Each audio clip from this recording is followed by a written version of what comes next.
Welcome back, everyone. Today, I'm going to be talking about Guardians of the Galaxy Volume 3.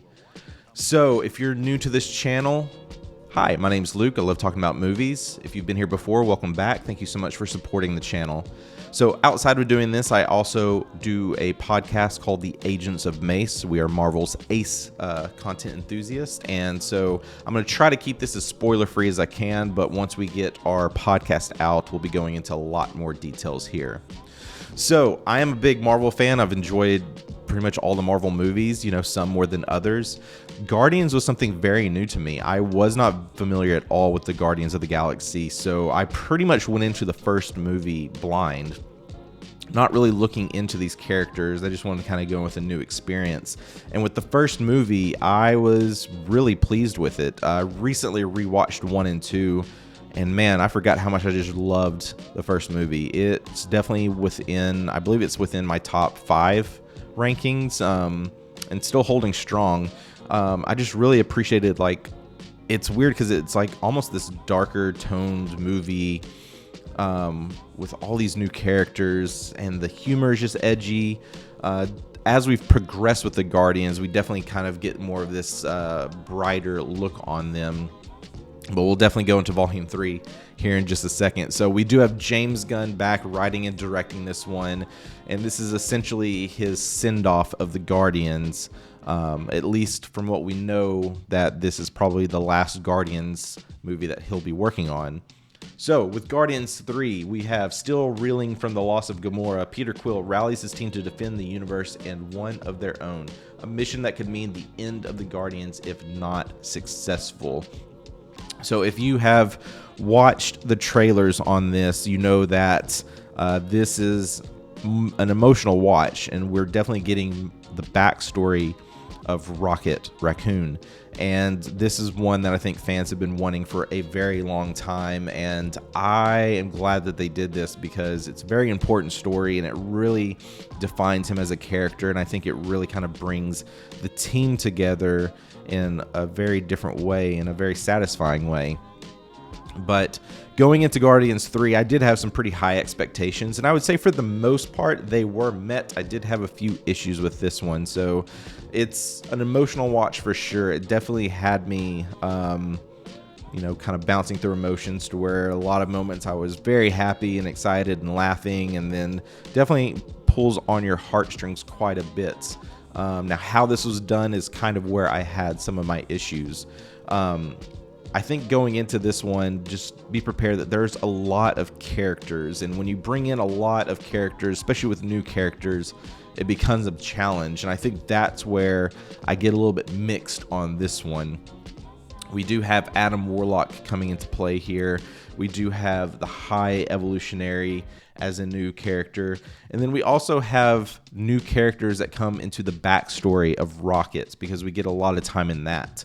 So let's just kind of go into this. I'll break this down in terms of bad, mixed, and good, and then try to keep it as spoiler-free as I can, and I'll get into more details on the podcast episode coming out later. So the things that didn't quite work for me in this film really was the villain, the High Evolutionary. We have a brand new villain coming in, and I don't feel like we didn't get enough time with him to really flesh out this character. Essentially what we have is this Thanos-like character, someone that is not happy with the world and the way it is, and they want to try to make it better. So this character is someone who's very smart, can basically create things. He's kind of building out his own AI. He's building out essentially his own beings that are like this mix of being robotic versus real. And that's when we get into a lot of the trigger warnings in this movie, because he's very cruel, especially towards animals, trying to basically dissect animals and recreate them, make them smarter, make them give them the ability to talk or walk on 2 feet or do a lot of different things, live day-to-day life. And he definitely owns the role of being this really cruel, evil person that you just despise right away. But the issues that I had with this character is that I thought he came off a bit too whiny. He gets annoying for me to watch throughout this movie. I almost viewed him as similar to Robotnik from the Sonic movies. He it's almost like the same person, just a little bit different. Like Robotnik is one who loves building things and being able to control them and have them do whatever he wants. But he's also one that's like, if the things aren't doing what he wants, he'll just take the ownership and go just do it himself. I didn't really get that with High Evolutionary. He's trying to rely a lot on his creations to do things, and then he gets frustrated when they don't and just comes off very whiny. And I don't know, I just viewed it as like one of those weaker James Bond villains. Like, he just kind of talks more than showing up and doing things. And, you know, you'll get into the connections with the importance of his relationship with Rocket and what's going on there. So I won't talk about that now, but I don't know. I wasn't very happy with the full execution of the High Evolutionary, and that was one of the lower points for me. When it comes to the things that are mixed, I was very mixed on Adam Warlock. We have Will Poulter coming in, so we know that this was teased at the post-credit scene for Guardians 2, so it was definitely a highlight and exciting that everyone was wanting to see this new character. This is another character I'm not very familiar with in the comics, so I don't know how close the portrayal of this character is. It could be accurate, I don't know. But I'm mixed on this because it almost felt like, did we really need this character? We kind of get the point of like why he's in the movie, because we get to him pretty quickly.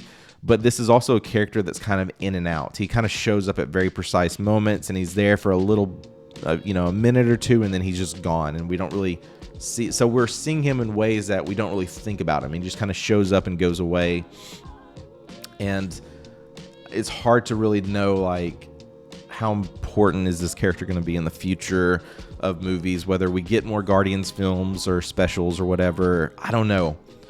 I think the action scenes with him were pretty cool, and I thought Will did a good job for whatever he was given, but it's just one of those I'm mixed of like, could we have had this movie without this character? And again, there's more connections there, more spoilers that we'll definitely get into later on. Really, beyond this, I quite enjoyed everything. If anything else I was kind of frustrated by is we get this very interesting moment in the intro with Peter Quill that I wish we could have gotten a lot more time on. The intro to this is incredible. I really love the intro just in terms of like setting up the worlds, seeing what these characters have been up to. They're building their home based on nowhere. So we kind of get this moment of Rocket walking around, and kind of in the background you see what all the other people are up to, how they're building this home base. But we do get this moment with Peter where he is just miserable. He is basically drunk. And the Guardians even bring up like, oh, he's doing this again. So this kind of seems to be a habit that he's going through. But it drops off there. We'd never circle back onto this moment, and I wish it was explored a little bit more, because he's going through a lot, and you definitely see this as you go throughout this movie. But the ending, how this is concluded, I was very satisfied with. The Guardians trilogy is definitely one of my favorites in the MCU. It's one I'm excited to go check back again, because I think maybe a second watch I'll go into some of the characters and focus on them more and see if my thoughts around them change from a negative to more of a positive. But a lot of the comedy works in this. I love the music. I guess the other thing I'm kind of mixed on is some of the editing choices.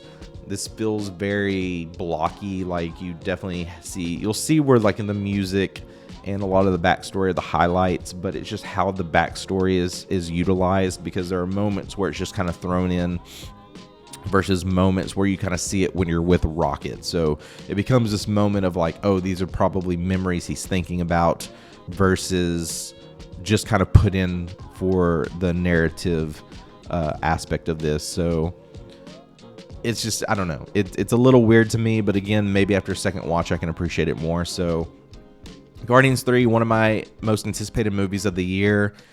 it delivered for the most part. I wish I could have loved this a lot more than other fans are, and I'm glad to see a lot of people are putting this as like their #1 in their full ranking, and it's great. This is definitely going to be up there in my ranking, but I did want more from this, especially with like where the MCU is at currently and all the changes that are being made. We'll definitely probably talk about more of this on the podcast, and maybe I'll put out a separate video on my thoughts on where the MCU is and where it's going. But overall, I do like the approach that they take in this. Maybe after second watch, third watch, it'll get better. It's one I definitely will revisit again because I love these characters so much, and I do think as a trilogy it works. I would probably put this one a little bit above Volume 2. Recently rewatching Volume 2, a lot of highlight moments that I really enjoyed. I didn't quite love it as much as 1, and I think with 3, I liked it more than 2, but still not as much as Volume 1. But I'm listening to the music every day. Great soundtrack for this one. I think the effects on this one are great. There's a hallway action scene that is really awesome, and that's probably a highlight that I want to go watch again because that was really fun to watch. So all that being said, I'm going to give Guardians of the Galaxy Volume 3 an 8 out of 10. I think it's a really solid watch. Clearly, a lot of the fans are loving it. If you're a fan of MCU or the Guardians, I think you'll really enjoy this if you haven't seen it yet. But definitely go subscribe to the podcast. We'll be getting out more thoughts, more spoilers there. Definitely go into the mid and post-credit scene more. So yeah, if you have watched this, let me know your thoughts below. Of all the movies that we've had, the Guardians, let me know what is your favorite. Would love to know. Let's chat about it in the comments below. Thank you so much. Be sure to like and subscribe. That will help the channel out. Appreciate all the support, and I'll try to be back again soon with more reviews. Everyone have a great week. We'll see you soon.